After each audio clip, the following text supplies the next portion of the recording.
పన్ను సంబంధించిన తప్ప ఇల్లు అమ్మడానికి కానీ వాళ్ళకి సంబంధించిన వ్యవసాయ భూములకు పట్టాలు ఉన్నట్టు ఇంటికైతే లేదు. అది ఎట్లా ఉండబోతుంది ఇప్పుడు ఇచ్చే దానివల్ల వాళ్ళకు వచ్చే బెనిఫిట్ ఏంటి, ఎట్లా ముందుకెళ్ళబోతున్నారు? మన రాష్ట్రంలో దాదాపుగా 11,000 రెవెన్యూ గ్రామాలు. ఏ రెవెన్యూ గ్రామం మీరు పట్టం చూసుకున్నా మధ్యలో ఒక మార్కింగ్ ఉంటుంది, ఏ నెంబరు లేకుండా. అదేంది? ఆబాది, ఇంటి స్థలాల కోసం కేటాయించబడ్డ ప్రాంతం. అంటే ప్రభుత్వందేనా? నిన్న మొన్నటి దాకా ఆబాది అంటే మొత్తం భూమి ప్రభుత్వం అనేది లెక్క. మొన్న గౌరవ హైకోర్టు తీర్పులు ఇచ్చుకుంటూ ఎవరికన్నా అక్కడ ఇంటి స్థలం ఉంటే దాన్ని అమ్ముకునే అవకాశం ఇవ్వాలి. గ్రామ కంఠం లేదా ఆబాది అంటే ప్రభుత్వ భూమి అని కాదు, నివాసానికి కేటాయించబడ్డ ప్రాంతం అని ఈ మధ్యలో హైకోర్టులు ఇంటర్ప్రిటేషన్ ఇస్తున్నాయి. కానీ ప్రభుత్వం దృష్టిలో ఆబాది అంటే ప్రభుత్వ భూమి, పంచాయతీల నిర్వహణలో ఉన్న ప్రభుత్వ భూమి కింద లెక్క.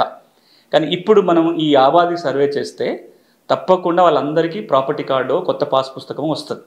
అది రావటం వల్ల భూ యజమానికి అంటే ఇంటి స్థలం ఉన్న యజమానికి మేలు జరుగుతుంది, ప్రభుత్వానికి కూడా ప్లానింగ్ చేయడానికి కానీ ట్యాక్స్ కలెక్షన్ కానీ చాలా సులభం అవుతుంది.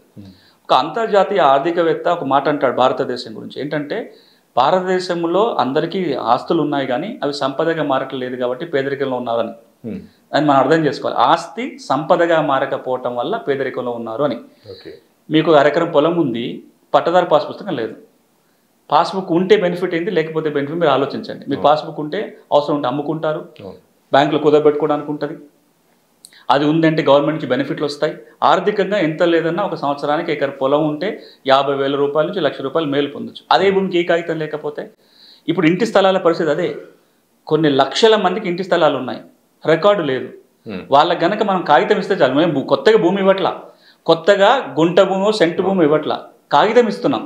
కాగితం ఇవ్వగానే ఏం జరుగుతుంది? ఫస్ట్ ధైర్యం, గుర్తింపు, ధైర్యం వస్తుంది. రేపొద్దున గిఫ్టో పార్టీషనో ఇంకేదో చేయాలంటే ధైర్యంగా చేసుకోవడానికి ఉంటుంది. అవసరానికి అమ్ముకోవాలంటే పోయి అమ్ముకుంటే రిజిస్ట్రేషన్ అవుతుంది. నేను బ్యాంకులో కుదరబెడితే 10,000 20,000 అప్పు పుడుతుంది. ఇది జరిగితే రేపొద్దున ఈ కొత్త 6 చట్టం కింద ఆబాది భూముల సర్వే జరిగి ఈ ఆబాది భూములకు కూడా హక్కులు ఇచ్చేస్తే కొన్ని వేల కోట్ల రూపాయల సంపద గ్రామాలలో తయారంట కింద లెక్క. ఆస్తి సంపదగా మారుతుంది.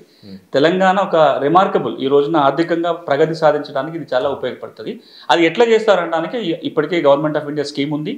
సర్వే ఆఫ్ ఇండియా భాగస్వామ్యంతో రెవెన్యూ శాఖ, పంచాయతీరాజ్ శాఖ కలిసి డ్రోన్ల ద్వారా ఆబాదీలను సర్వే చేసి పటాలు తయారవుతాయి. బయట ప్రైవేట్ వ్యక్తులకు ఇవ్వటం కాకుండా సర్వే ఆఫ్ ఇండియానే కొలుస్తుంది. ఆ వచ్చిన పటాల ఆధారంగా రెవెన్యూ శాఖ వాళ్ళకు పాస్బుక్ ఇవ్వటమో, ఆస్తి లేకపోతే ఓనర్షిప్ సర్టిఫికేట్ ఇవ్వడం జరుగుతుంది. సో ఆధార్ తరహా భూములకు కూడా భూధార్ అలాగే, ఎందుకంటే ఇప్పటివరకు వ్యక్తులకు ఒక యూనిక్ ఐడెంటిటీ నెంబర్ ఉంది, ఇక భూములకు కూడా సర్వే నెంబర్తో పాటు ఆ భూమికి సంబంధించిన ఒక నెంబరు ఇవ్వబోతున్నట్టు కూడా తెలుస్తోంది. దీని గురించి ఏం చెప్తారు సార్? ఇది కూడా ఒక కీలకమైన పరిణామం, చాలా ఉపయోగం. ఈ రోజున మీరు నా ఆఫీస్కి రావాలంటే మీరు ఎవరిని అడ్రస్ అడగలే, గూగుల్లో నా లొకేషన్ చూసుకున్నారు, అది డైరెక్షన్ కొట్టగానే మిమ్మల్ని నా ఆఫీస్ గేట్ ముందు దాకా తీసుకొస్తాను. నేను ఇప్పుడు నా ఊరు ఉంది, నేను వరంగల్ జిల్లా వాడిని. నా వరంగల్ జిల్లాలో మా ఊర్లో ఐగారిపల్లి అని మా గ్రామంలో సర్వే నెంబరు 3 అని చెప్తా. సర్వే నెంబర్ 3లో నాకు 2 ఎకరాల పొలం ఉంది అని చెప్తా. నేను పోయి చూపిస్తే ఇది నా పొలం, నేను చూపిస్తా. సర్వేని కొలవంటే సార్ ఇది కొంచెం జరిగింది, ఇక్కడ దాకా మీ ఇది సర్వే నెంబర్ 3 అంటాడు. ఇంకొక పైన ఆయన వస్తే కాదు ఈ సర్వే నెంబర్ ఇది 3 కాదు సార్, అది సర్వే నెంబర్ 3, మీరు తప్పుగా 4లో ఉన్నాడు అంటాడు. ఇంత గందరగోళాలు ఉన్నాయి. ఎందుకు ఉంటుందంటే ఈరోజు మన ల్యాండ్కి ఐడెంటిటీ ఏంటి? ఒక ల్యాండ్ ఐడెంటిటీ అంటే దాని sub division number, survey number, revenue గ్రామము, మండలము, జిల్లా ఇవన్నీ చెప్పితే దాని ఐడెంటిటీ. పోనీ తీరా అవన్నీ చెప్తే కూడా దాని బౌండరీ మనం ఎగ్జాక్ట్గా గుర్తుపట్టగలుగుతామా? లేదు. పోనీ ఆ నెంబర్ ఆ ఊళ్ళో మాత్రమే ఉంటుంది, ఇంకెక్కడ ఉండదా అంటే అదే నెంబర్ ప్రతి ఊళ్ళో ఉంటుంది. ఒకసారి 2 పక్కపక్క రెవెన్యూ గ్రామాల్లో ఇది సర్వే నెంబర్ 4, ఇది 4 పక్కపక్కన వచ్చింది అనుకోండి, ఇది ఇళ్ళదో అందదో కూడా అర్థం కాదు. కేంద్ర ప్రభుత్వం ఏమంటుందంటే భారతదేశంలో ప్రతి భూ కమతానికి ఒక ప్రత్యేక గుర్తింపు సంఖ్య ఇవ్వాలి. అది యూనిక్, ఇంకా ఆ నెంబరు, ఆ కమతానికి ఉన్న నెంబరు దేశంలో ఇంకెక్కడ ఉండకూడదు. దీనివల్ల ఏం జరుగుతుంది? ల్యాండ్ ఐడెంటిటీ ఎస్టాబ్లిష్ అవుతుంది. ఈ భూమికి సంబంధించి ఎక్కడెక్కడ ఏ సమాచారం ఉన్నా ఒక ప్లాట్ఫామ్ మీదకి వస్తాయి. ఇప్పుడు కోర్టులో కేసు వేసినాం అనుకో, ఇప్పుడు మనం ఎట్లయితే అన్ని చోట్ల మన ఆధార్ నెంబర్ అడుగుతున్నారో రేపు పొద్దున అన్ని చోట్ల భూధార్ నెంబర్ అడుగుతారు. కోర్టులో కేసు వేసినప్పుడు నీ భూమి భూధార్ నెంబర్ అని అడుగుతారు. బ్యాంకులో కుదరబెడితే భూధార్ నెంబర్ అడుగుతారు. రైతు భరోసానో లేకపోతే ఇంకేదైనా రుణమాఫీ కోసం పోయినప్పుడు మీ భూధార్ నెంబర్ అడుగుతారు. ఇంకోటి పోయిన భూధార్ నెంబర్ అడుగుతారు. అప్పుడు ఏమవుతుంది? ఆ భూమికి సంబంధించిన పూర్తి సమాచారం ఒక క్లిక్ ఆఫ్ బటన్లో వస్తుంది. ఒక బటన్ నొక్కగానే ఆ నెంబర్ చెప్పగానే దాని పూర్తి చరిత్ర కనపడుతుంది. ఆ కొనుక్కునే వాడికి కానీ భూమి ఉన్నవాడికి కానీ చాలా సులభం అవుతుంది. ఇది జరగాలి అంటే సర్వే జరగాలి, కానీ సర్వే చేయకుండా కూడా ఒక టెంపరీ భూధార్ ఇవ్వడానికి అవకాశం ఉంది. అందుకే ఈ చట్టం ఏమంటుందంటే ముందు రికార్డు పరిశీలించి టెంపరీ భూధార్ ఇవ్వండి, సర్వే చేసి పర్మనెంట్ భూధార్ ఇవ్వండి అంటుంది.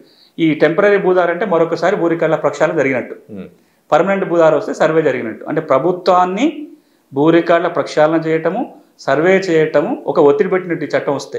మనం అందరం కోరుకోవాలి చట్టం రావాలని. ఈ చట్టం వస్తే ఏమవుతుంది, ప్రభుత్వం మీద బాధ్యత పెరుగుతుంది. ఇప్పటిదాకా సర్వే చేయాలని ఎక్కడుంది, ఏ రూల్లో ఉంది, ఏ రూల్ లేదు. ప్రభుత్వాన్ని మనం ఎట్లా అడుగుతాం, ప్రాక్టీసే కదా.